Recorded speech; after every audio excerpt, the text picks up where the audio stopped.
ഇതാ ആ കാണുന്ന സൂപ്പർ പൂവുണ്ടാക്കിയാലോ, അതും ടിഷ്യൂ പേപ്പർ ഉപയോഗിച്ചിട്ട്. അതിനായി ഞാനിവിടെ മൊത്തം ഒരു 9 ലെയേഴ്സ് ഓഫ് ടിഷ്യൂ പേപ്പർ എടുത്തിട്ടുണ്ട്. പിന്നീട് ഇത് കളറിൽ മുക്കി വെട്ടി മടക്കി സൂപ്പറായിട്ടുള്ളൊരു പൂവാക്കി സെറ്റാക്കാം. മനസ്സ് നിറയെ ചിന്തകളുള്ള ദിവസങ്ങളിൽ ഞാൻ ചെയ്യാൻ ഇഷ്ടപ്പെടുന്ന ഒരു കാര്യമാണ് ക്രാഫ്റ്റ് എന്ന് പറയുന്നത്. അതിൽ ഓരോ മടക്കവും ഓരോ രൂപപ്പെടുത്തലും കുറച്ചും കൂടി പീസ്ഫുൾ ആയിട്ടുള്ളൊരു മൈൻഡിലേക്ക് നമ്മൾ എത്തിക്കും.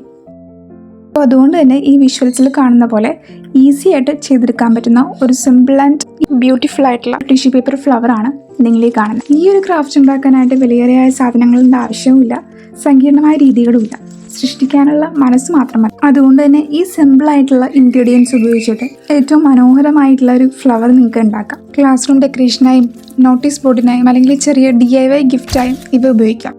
വളരെ എളുപ്പത്തിൽ തയ്യാറാക്കാവുന്ന ഈ പൂക്കൾ സ്കൂളിൻ്റെ ആദ്യ ദിവസങ്ങൾക്ക് ഒരു ചെറിയ നിറവും സന്തോഷവും നൽകട്ടെ. അപ്പോൾ നിങ്ങൾക്ക് ഇഷ്ടമായെങ്കിൽ കമൻ്റ് ഇടാൻ മറക്കണ്ട, ഒപ്പം സബ്സ്ക്രൈബ് ചെയ്യാൻ.